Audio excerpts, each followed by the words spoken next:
The presenting sponsor of Upmarket is Aereo, the best place to help manage and grow your real estate media business. Online at aereo.com. That's ARYEO.com.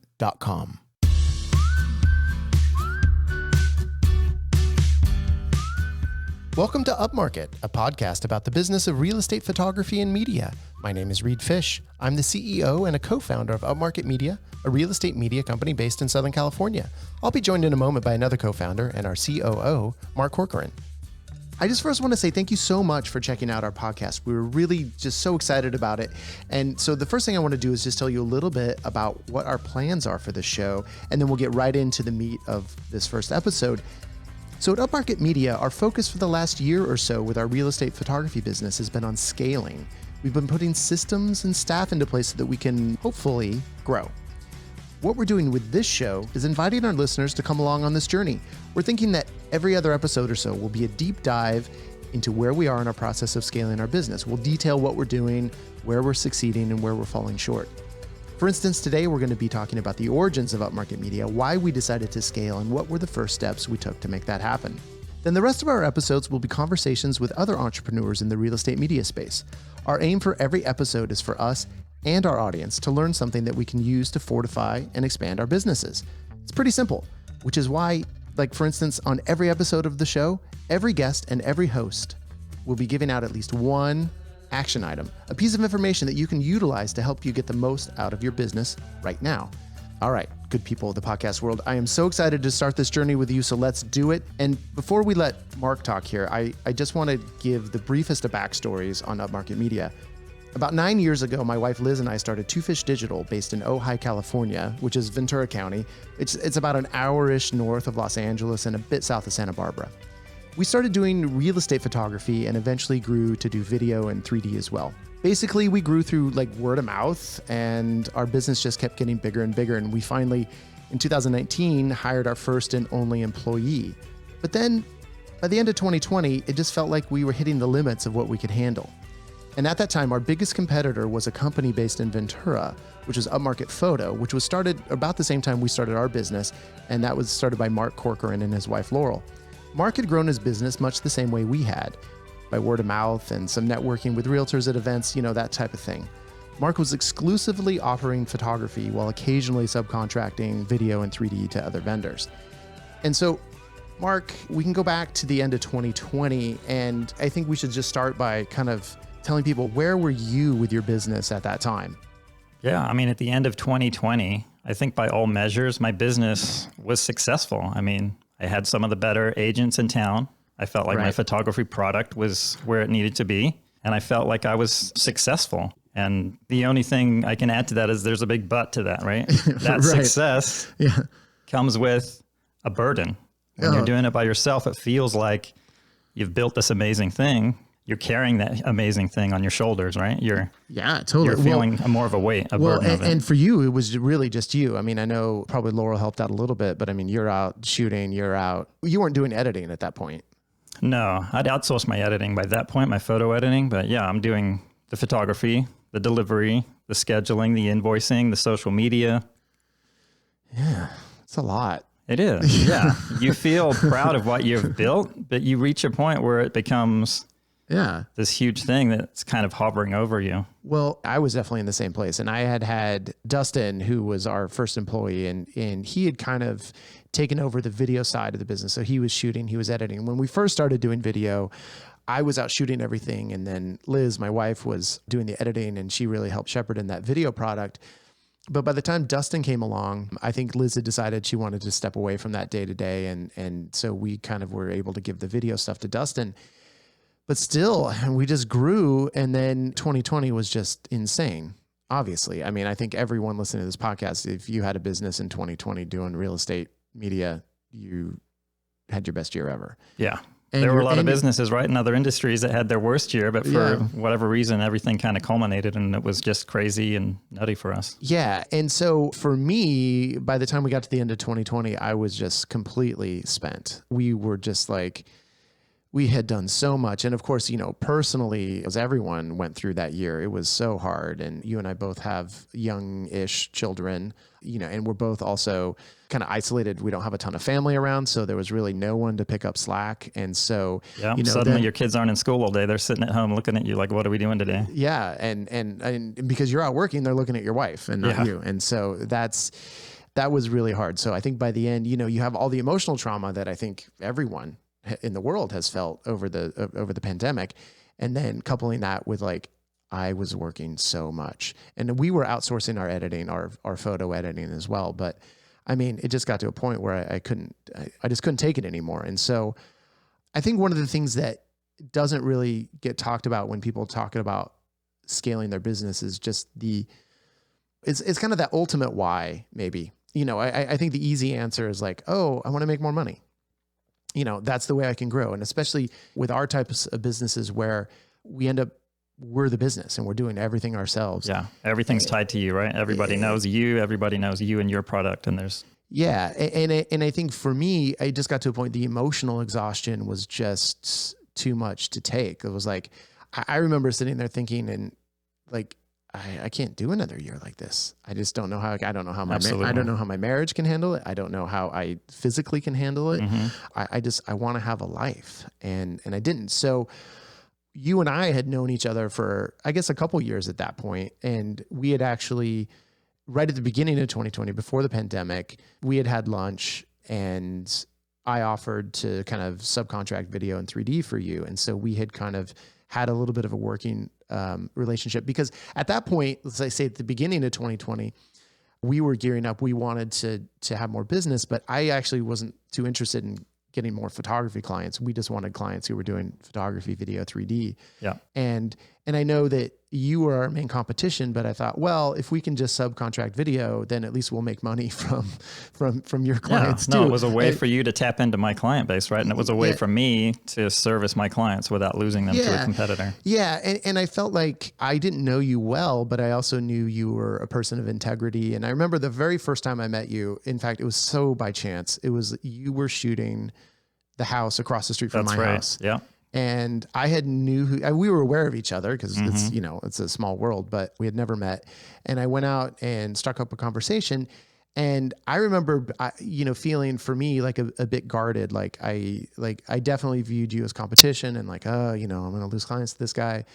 And your whole attitude was oh man, there's plenty of business for everyone. Yeah, this is great. It's so great to meet you. Oh, well, yeah. How are you doing? And I was oh, okay. Well, this guy's super chill and super nice. And so then we were able to go out to lunch, and then I proposed that, and then it worked pretty well. I mean, we didn't do a ton for you, but but when we worked with you, it always worked smoothly, and you're great. And so I think even at that point in the beginning of 2020, I had in my head that I was I wonder if we could merge our businesses someday. There was a seed in your head, right? For me, sure. I will be honest, I had never thought of that. Right. I'm very much like a solo player. I had my business, I had my things lined up, and I just knew what I was doing. And to me, it felt scary to even consider that merging. Right. I thought, I'll grow myself somehow. I'll get employees someday, but I didn't really think of... Yeah. Well,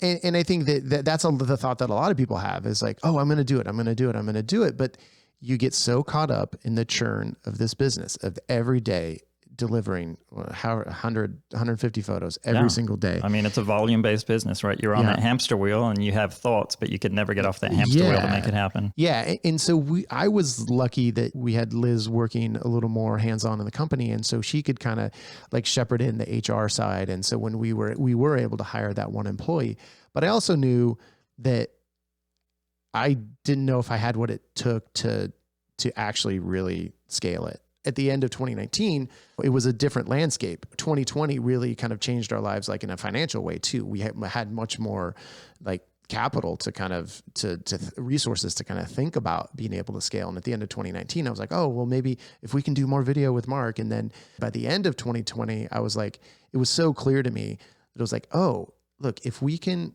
team up with Mark, what we can do is immediately double our business. Because it turns out, and I didn't really know it, but it turns out our business were similar size. We had a similar number of clients. Yeah, it was interesting, right? A similar number of shoots. Our business grossed more money than you did, but that's because we were doing 3D and Matterport.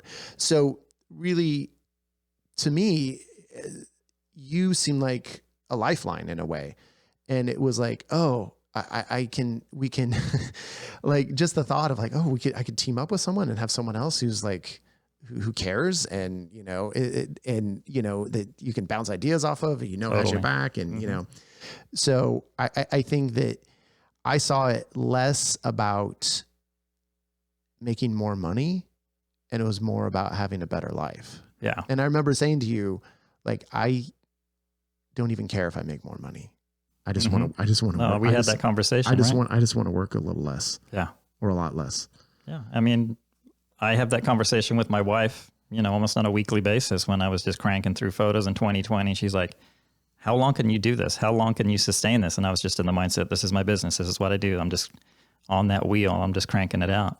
Yeah.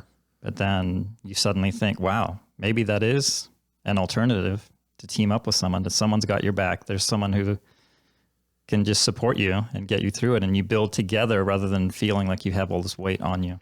Yeah. And I think, we're also, we're both at similar places in our lives. Like I said, we have younger children, our businesses are about in the same place, and, we're about the same age. So we're, mid, late 40s, and like, how long can you get out there and hustle and do 3, 4, 5 shoots a day? I mean, yeah, you got a few more years left, but do you want to be 60 out there hustling that hard? And right. It's like, what's the end game, right? Like, where do you see yourself in 5 years if you just keep doing what you're doing? You can raise your prices a little bit. You might bring on a few more clients, but you're already at capacity. You've kind of hit this ceiling where you're just, man, I got no room to grow. If a new client calls me, it's more of a stress than a opportunity at that point. Right. Yeah. So I remember you were always, oh God. And I felt that too. Oh God, I got a new client. Oh my God, what am I going to do with this? How am I going to squeeze them into my already fully booked schedule? Right. Yeah, totally. One of the things that I think wore on me quite a bit was the loneliness of it all. For us, we're covering a pretty decently large service area, and where we are up in Ojai, I'm about half an hour from Ventura, which is where, I live in a small town, and it's, there's a lot of expensive houses here, but it's like, there's just not a lot of volume. And so I had built my business. And so a lot of my business was in Ventura, in Oxnard, half an hour, 45 minutes away from my house. And so you are finding yourself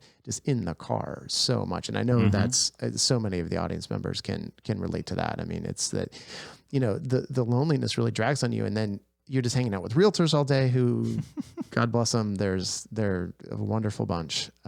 Except I hear you. Yeah.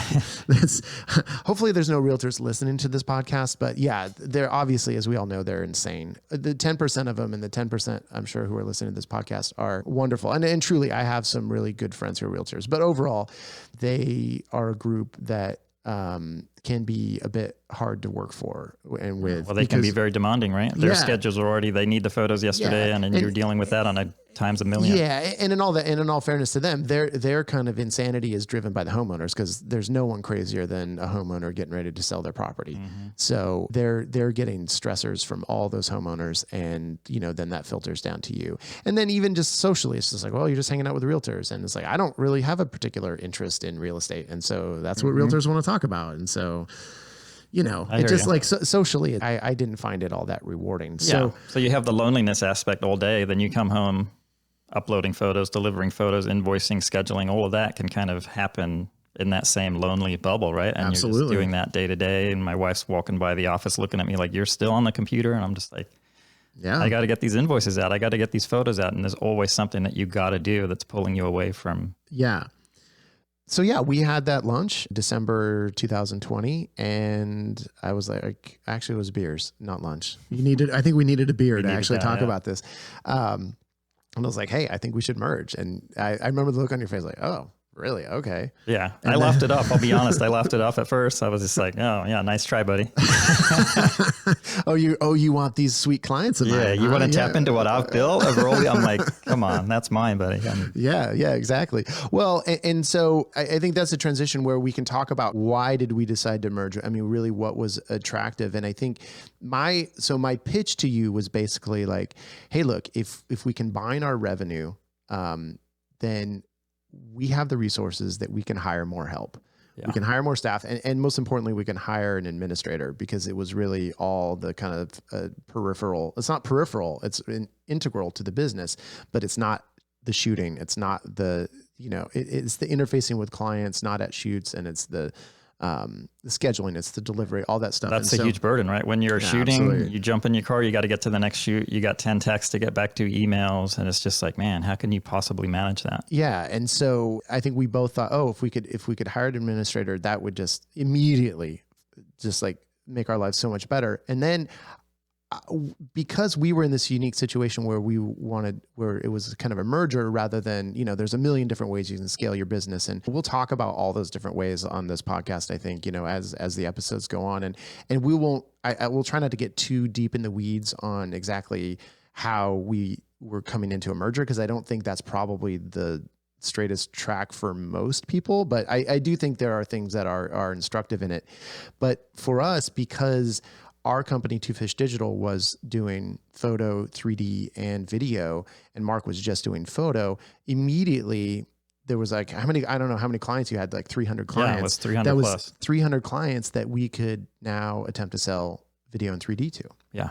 And so that immediately we had a path for growth that we didn't even have to acquire a single new client. Exactly. Just tapping into our client base, right? Making them aware that we offer these amazing services now. We're full service. Yeah, exactly. So those two things were pretty, it was almost like, if we just sell video to 10% of your clients, well, that can pay to have a full-time admin. Yeah.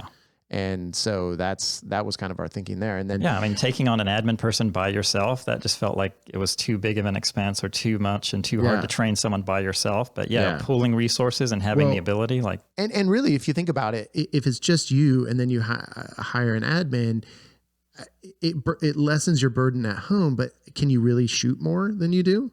I mean, I think it would, you would like, cause you were maxed out on the shooting, whether you had an admin or not, it just took all this off your plate. So then it becomes just an expense that is just solely to give you a better life, which is totally actually a legitimate expense. That's probably the best reason, right? Yeah, it is the best reason. But if you're looking at it from a purely financial business standpoint, it maybe doesn't make as much sense. Yeah. But the quality of life is just the biggest thing. So I think that the other pitch that I was making to you is like, we can both shoot less. Absolutely. And maybe take an actual real vacation that's more than 4 or 5 days where you're like, I'll get back to you. I'll be back in 3 days, with your clients who are like begging for you to come back, right? Oh yeah, totally. And so spoiler alert. So we will talk about some of the outcomes on this, but I do think probably a good place to end this first part of the show is to say that worked. Like, I think the highlight for both Mark and I in 2021 was we each took 2 whole weeks of vacation and we literally turned our phones off. Mm-hmm. So life-changing. Yeah. It was like, we were able to really have a break. Cause as you know, if you're in the real estate industry, even when you're on vacation, you're not on vacation. You're still fielding texts, calls, everything else. It never stops. Yeah. Yep. And so Mark was able to go away for 2 weeks and so was I, and everyone else handled it while we were gone. And totally life-changing. Yeah. And this year we're up in the game. We're talking about 4 weeks. Maybe not all together, but we're gonna do more. That's ridiculous. we can't do that. Okay, so what we're gonna do is we'll take a little quick break, and then during that break we'll do our social media sidebar, and then we're gonna come back and talk a bit more about what are the first steps that we took when we decided to scale. What are the first things that we kind of checked off our list and got us in a position to grow. So definitely stick around. We're gonna have a lot more content, and all right.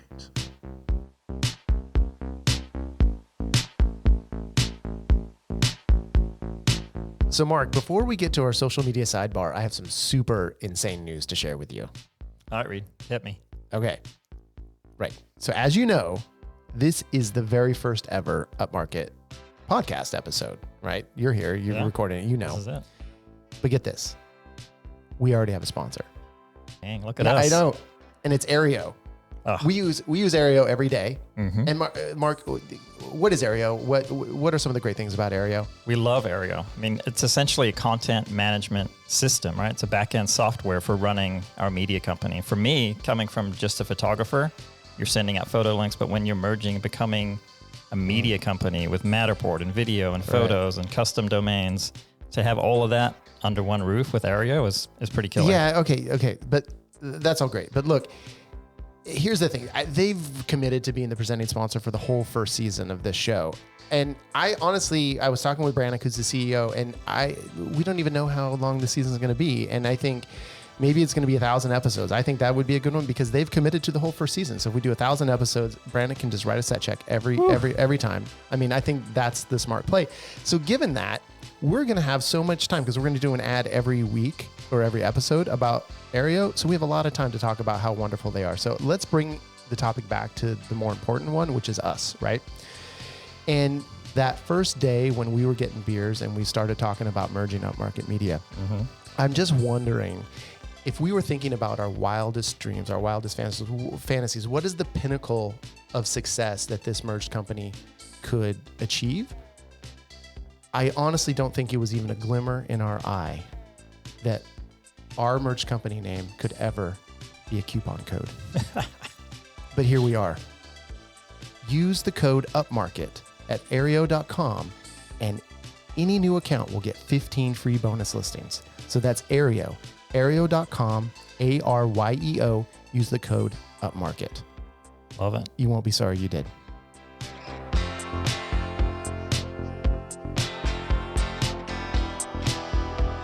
Okay, so this will be our social media sidebar where every week with our guest and, well, Mark, more of a co-host rather than a guest, but we'll talk a little bit about social media strategy and what we're doing and also kind of share where you can find everyone who's on the podcast on social media. So, Mark, you actually kind of do more of our social media than I do. Thank God. Yeah. So what are we doing? How are we finding...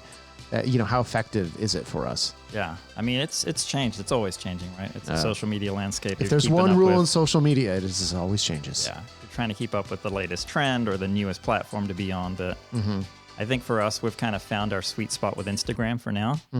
Just doing the generic post every day is just getting less and less engagement. And we recently actually just stopped doing that. Like we're trying to do one kind of classic kind of post a week. Yeah, we do our house of the week. Yeah, we do our house of the week. We pick a nice property that we do multiple services on, so we can showcase what we're doing.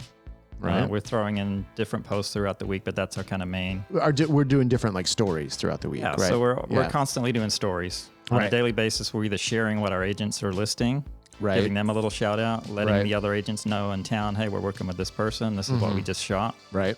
And then we're throwing up our own behind the scenes content. We're on a shoot. We're at a great house. Right. We're just putting that out there. So yeah, we're doing stories. We're doing the house of the week posts.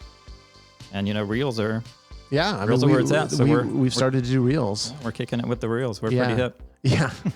Oh, extremely hip. And I think we are actually, and I'm sure it's going to come up a lot in these episodes, is, we're trying to figure out a reels product for our clients. We haven't quite nailed that one yet, but we've definitely had people been asking about it, and we're trying to figure out what exactly that would look like. Yeah, we're testing out our own reels with our own product, and we've gotten some good feedback from that, gotten good interaction, and clients are like, "Hey, what is that? What? Do it for me." So and I mean, immediately we get 10 times more engagement and views on the reels than you do with a regular post. Just the organic interaction on a post is just diminished. It's just not there. Yeah, even a video post.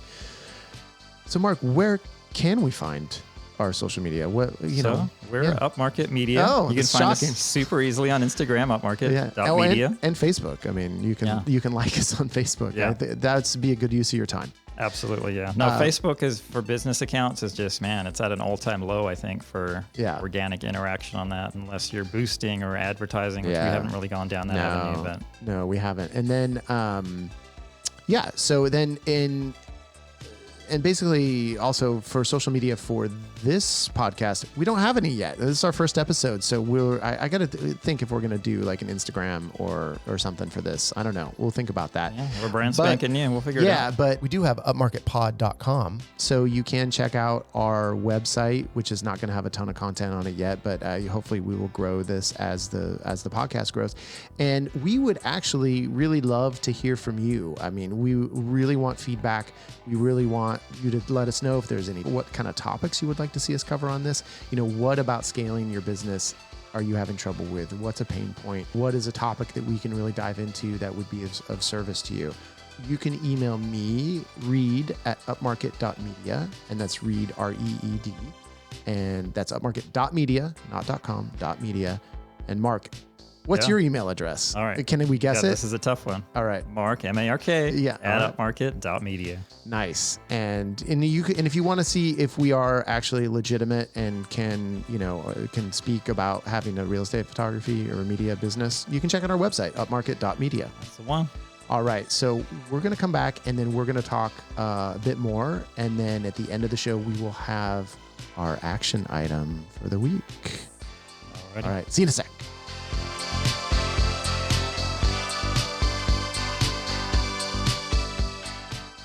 And so we decided to merge officially. We did. We did. Well, we decided we wanted to, and then I think we had a little bit of work to do to kind of figure out if we really wanted to. Right. The idea of this sounded good, but how can we pull this off? Do I really like this guy? Who is this guy? Right. Well, that was a big consideration, right? Yeah. I mean, geez. We still didn't really know each other at that point. No. The thing I knew about you actually is that you're from New Zealand, and I was like, most of those people are pretty cool. I mean, not cool, like not cool, like in a cool way, but like in a chill way. Yeah. Yeah. They're reliable. They're good. They're honest. Exactly. We're solid. We have a good reputation. I think. No. And I think that is borne out. Like I could not ask for like a better business partner because you are like so thorough, but easygoing. And like, I mean, I don't know. It's like, I don't know. Is everyone from New Zealand like that? That's what I've heard. All right. I keep hearing it. We went to New Zealand. The people are the best. They're so nice. They're so this. They're so, Yeah. All right. Love the Kiwis. So we had a good vibes from each other, but at the same time, we hadn't really talked about like money, like how much money we made and all that stuff. And so we're going to come together 50-50, or is my business way bigger than yours and we're going to come in some percentage split or? Yeah. And so we had been working with, and we'll definitely get into this, I think in later episodes, but for like 3 years or so, and it was really the beginning of our thoughts on scaling the business. Liz had taken an intensive business class through a nonprofit in our area called Women's Economic Ventures, which is supporting women-owned businesses. And because our business was, 50% owned by my wife, we are a women-owned business, even though I was probably doing more of the day-to-day. So she took that class and really, because neither of us had business backgrounds, we have creative backgrounds. We were both working in film and TV and had done photography, and so we had that kind of base of knowledge, and it was then that we were really able to kind of start setting up our business to even think about scaling. And it was more just setting up our business at that time to just be like solvent. That was a bigger issue, I think. Yeah, like bookkeeping, all the back end. Like, how do you present this to someone, right? Yeah, and I was like, I guess we should raise our prices. Oh, that would actually make us more money. But then after she took that class, we had been in this program, and it's actually called Thrive. And as part of it, you pay a fee every year and you have access to all these specialists who can help you with different aspects of your business. But then you are assigned a business advisor, and you get to meet at that time we were meeting once a month. And so our business advisor, Jeff, I kind of presented this idea to you. We kind of think of Jeff as a neutral party, even though he had been working with us, but we were like, hey, how can you help us? And so he suggested that we just kind of both blindly send him our books and that he could look at them and kind of then assess where we were. And as it turned out, we were right around the same place. Yeah. I still remember his reaction. He's like, oh, you guys are like literally 50-50. Like, you guys should have merged a long time ago, right? Yeah, exactly. And I think like literally we had, we grossed more money, but our expenses were higher too because we had an employee. And so I think it kind of came out in the wash. Yeah. And I had maybe a bigger client base, but you had more per client. So exactly. It still worked out. Yeah. No, it was really a kind of kismet that it worked out like that. But I think having Jeff on board was really key because he was able to kind of look at those and understand what everything meant and how it related to us. And then he could also kind of guide us in what are the things that we need, what do we need to have in place in order to do this merger? What are the issues that we need to solve before we can really move forward? Like what do we need to clean up, right? What do we need to... Yeah. And so there was definitely bookkeeping stuff, and not to get, and this will be, I think, a bigger topic for another day as well. But our company was an S Corp and your company you were sole proprietor, yeah, right? I was just operating just me, myself, and I. Yeah, I hadn't gone. I've been thinking about the LLC, the S Corp, but hadn't gotten there yet. Yeah. And so we ultimately decided that the best thing to do was just to make you and Laurel partners in our S Corp. And so we didn't get a new S Corp. We just kind of added you as shareholders, 50-50 shareholders. In our corporation. And then we have partnership agreement and like a buy sell agreement, all these things in place because the one thing that Jeff always said in the beginning, you guys really like each other now. Yeah. So it's really important that you put agreements in place while you like each other for what happens when this ends, because it will end someday. For some reason, it will end, and you won't necessarily be such good friends at that time. And hopefully we will, and I don't think that we won't, but you never know. So it was really important to kind of talk about, hey, what are your goals? What do you want to be doing in 5 years? What do you want to be doing in 10 years? How much money do you need for your family? All those kind of things. You would just have to have those conversations, and we really got those kind of like the framework for those. And I'm happy to tell you, we, got a partnership agreement, a buy sell, all the contracts all done and wrapped up right before we. Oh, that's a total lie. That's a total lie. What business are we talking about? Yeah, yeah, exactly. Not this one, because we officially merged I think February 10th, 2021. It's now mid-March. Yeah, we're 13 months in. Yeah, and we don't have any of that stuff done. We have the partnership agreement, right? We've looked at it. We've tweaked it. We've talked about it. We have the framework. So we're really still, although you officially are shareholders of the company, we did the official paperwork to make sure that all the ownership is there. Well, at least that's what you told me. Yeah, right. Exactly. But all the other stuff, it's effectively still like a handshake deal. And I think, luckily, we both feel like in this situation, we're dealing with another party with integrity. And I have absolutely zero worries that you would not honor the framework of what we've talked about. Yeah, we're not going to take the business and run kind of, that's Yeah. So that's just one of those things that and we'll get into, how was this last year and what did we really spending your time on? But, it's kind of the last thing it's not very interesting, and it's all kind of, legal talk and jargon. And it's it's so hard to, it's been on our list, right? But we just haven't quite signed the deal yet, but yeah, we'll get to it. We're getting closer. But I think having those conversations and figuring out how you want to do it is super key. And then the other thing that we did even before we officially merged, because I remember it came up, it was December 23rd, we hired our administrator, Chelsea. Yeah. That was the smartest move we made. Oh, easily. By far. Easily. So she started, just kind of working for Two Fish Digital, but then, was kind of working on the merger stuff as well. But yeah, she started right at the end of 2020. And it was immediate, oh God, this is great. Yeah. For me, it was the first time I'd really had an employee. For you, you'd had Dustin, your video guy, as an employee. You'd had, you'd gotten used to that kind of workflow. But for me, it was oh my God, this feels scary, but like a great next move. And thankfully Chelsea just worked out to be the perfect fit for what we needed. Oh yeah. And it was just getting her up to speed on delivering photos, and we had to work out how are we going to schedule, merging the calendars. There's just all these logistics. And I think one of these episodes where we're talking about our company, I definitely want to have Chelsea on to kind of talk about all the administrative tasks that she's kind of shepherded in, and what it does take to run kind of a scaling business smoothly. And there's a lot of nuance to it, right? It's when you're doing it yourself, it seems simple enough, but when you really have to train someone and lay out what is required and expected, there is a lot of nuance and a lot of detail to a lot of different things that we do. Yeah. And all of a sudden you manage your own schedule. It's one thing, but to manage now, and then when at the beginning of the year, last year, we had you, me, and Dustin. So that now there's 3 calendars to manage. And then, we've since added 3 more people. And so it gets complicated. And I don't think we still have the calendar figured out. And that's the thing about all of this stuff. It's all a work in progress. Yeah. We're on the journey, right? We're here to take people on the journey with us. Yeah. And that journey can be slow sometimes, trying to figure out Google Calendar for 6 people or 7 people can be tricky. So, but we got to figure it out, because what happens when we have 12 people? Yeah.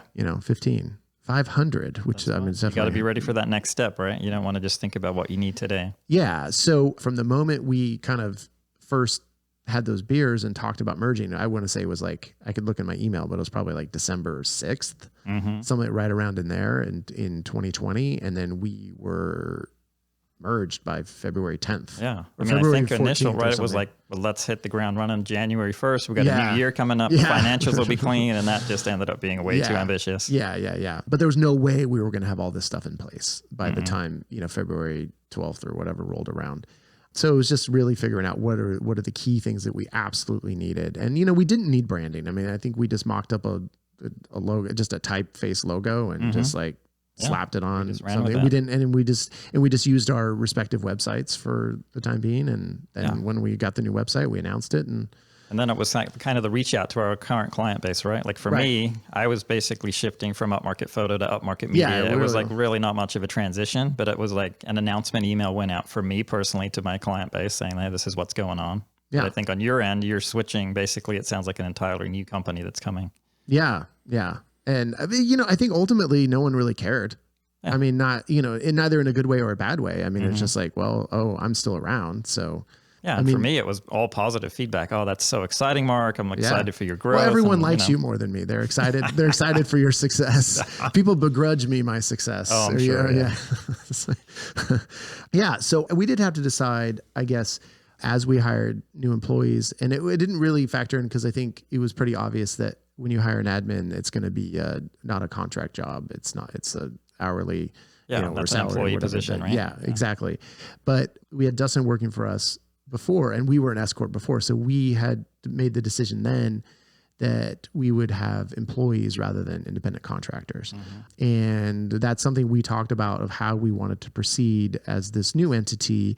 And I feel like you felt pretty strongly about keeping the kind of employee framework. I did. Yeah. I mean, we're based in California. It's very stringent with employee laws here. So it's very much, in favor of the employee. And the easy thing for a company to do is go 1099 someone. They have to bring in all their own equipment. They have to train themselves. They have to pay for their own mileage back and forth. It's an easy route.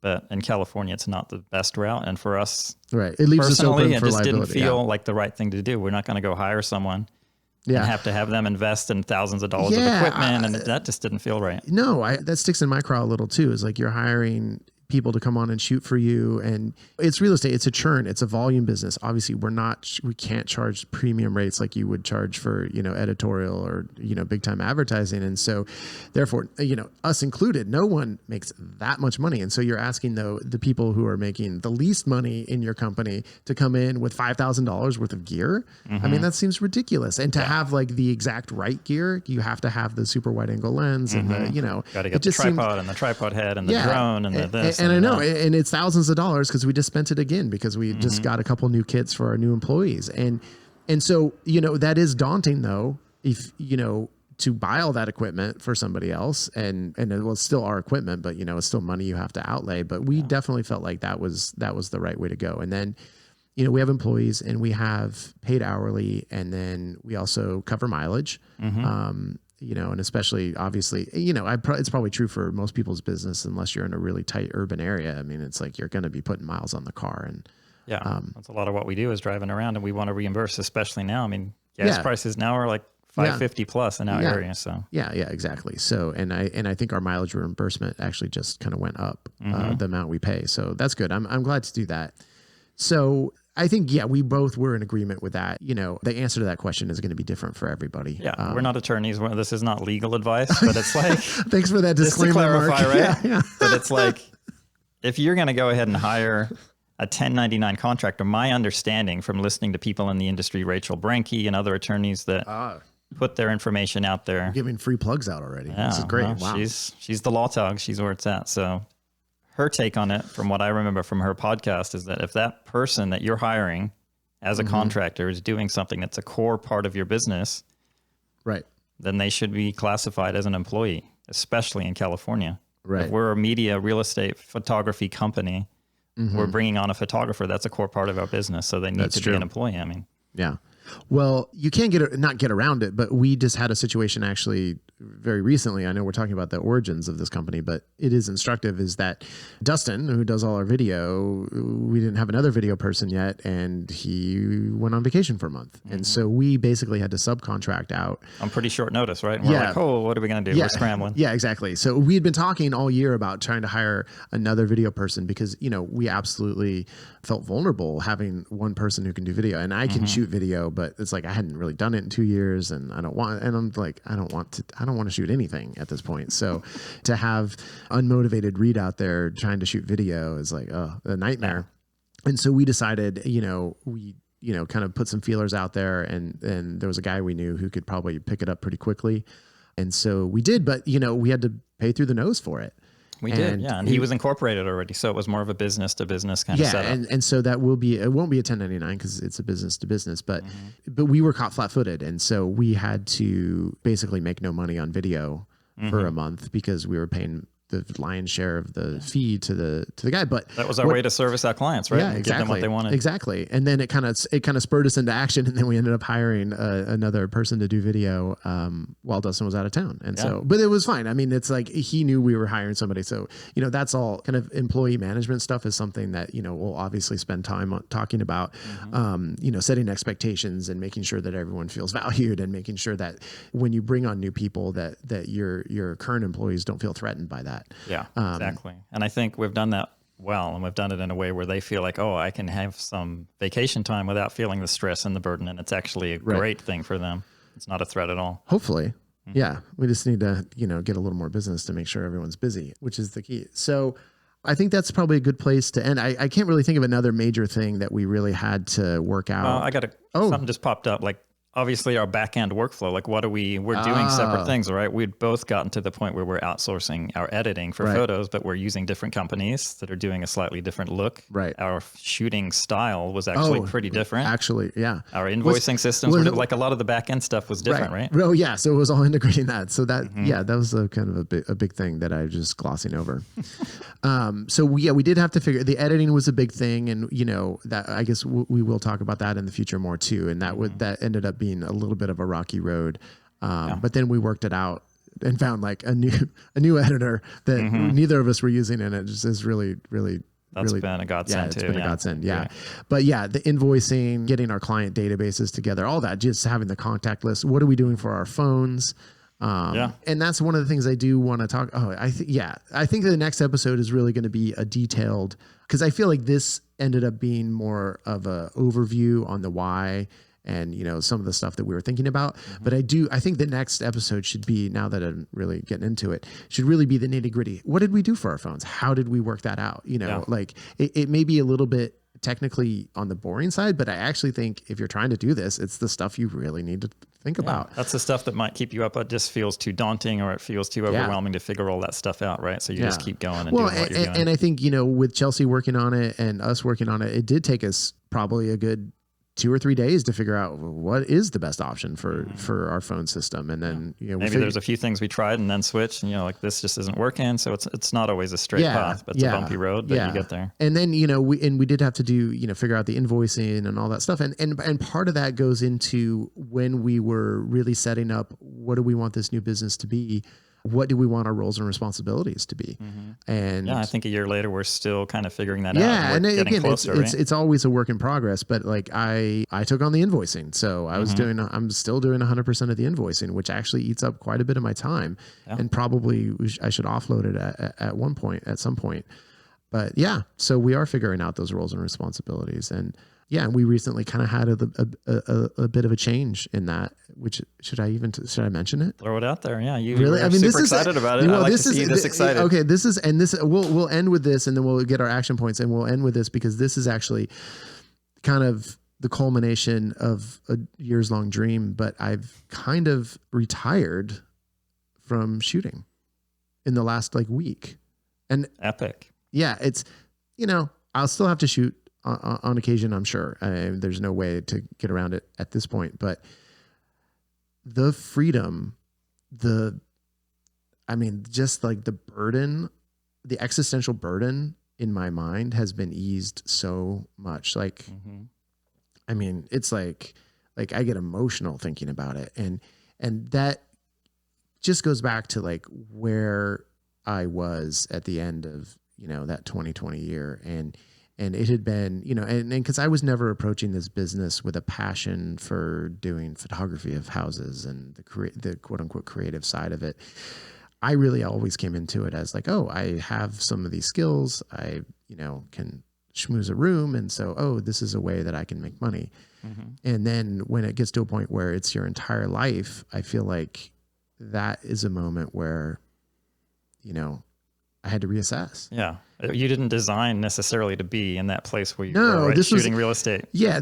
I can do this on the side, make some money while I'm doing this other stuff. And then all of a sudden, years later, it's your like entire life. And I think coming together and scaling the business has given me, even outside of this development in the last couple of weeks, has been such a better year because it's really lessened the shoot load, I think, for both of us to a certain amount. Mm-hmm. And it's also gave me other stuff to think about. Like, how do we scale the business? What are the things we can do? Let's start a podcast. Let's do that. This is, to me, really interesting and really fun. And whereas like shooting to me is just an absolute drag. Right. It's reignited something. I can tell in you that it's just like, this is completely. The business that we can like, and we've talked about this, like what's the biggest thing stopping our growth?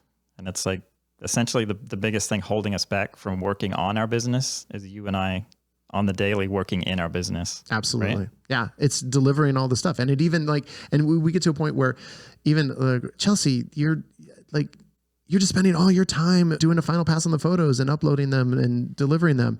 And it's like how we can better utilize your time because you have different skills to bring to the table. And so we actually just hired more administrative help who can just kind of take the photos. And so, which frees Chelsea up to do more marketing, more, there's so much to talk about. I mean, we having multiple episodes of this podcast and kind of in perpetuity, hopefully, I think is a key because there's so much to talk about. Yeah. We're just kind of scratching the surface on a bunch of different things here. Okay. So Mark, action item time. What is one thing that someone can do right now to set the stage to scale their business or to kind of, or even if they're not ready to scale, what's something that you can do that would, enhance and help expand your business? Yeah. Well, I'd love to share that for me, I'm kind of an introverted person. I was shooting by myself and really? I was looking at my competition as my competition. I wasn't looking at them as something that could help me, that we could work together. So I was kind of, you're always checking what they're doing. You're looking at their websites. You're seeing who they're shooting for.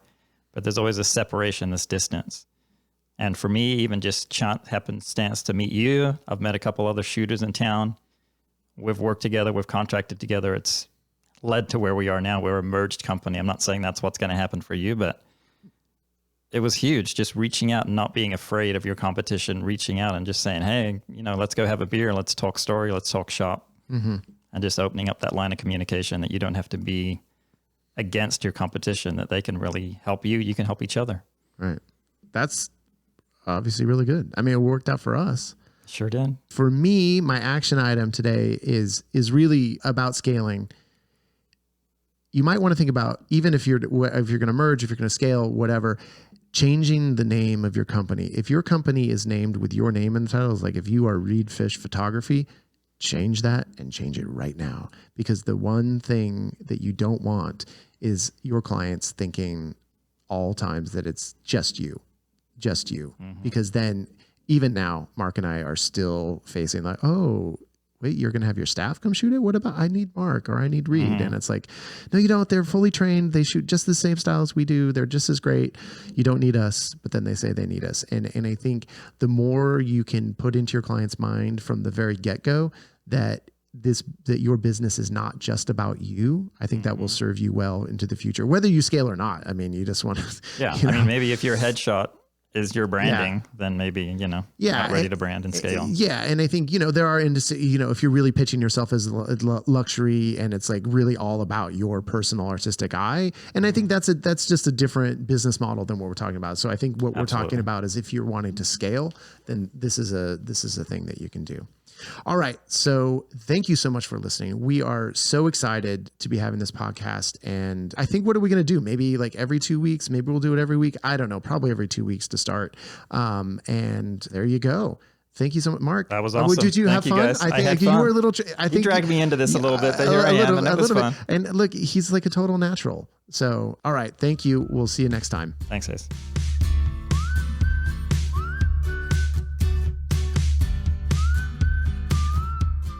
Upmarket is a production of Upmarket Media. This episode was produced by Chelsea Froelich and recorded, edited, and mixed by Marco Guerrero. We're so happy you listened today and really hope you'll listen to the next one too. In the meantime, our wish for you is to not have to do any Friday night Twilight shoots. Thank you for everything.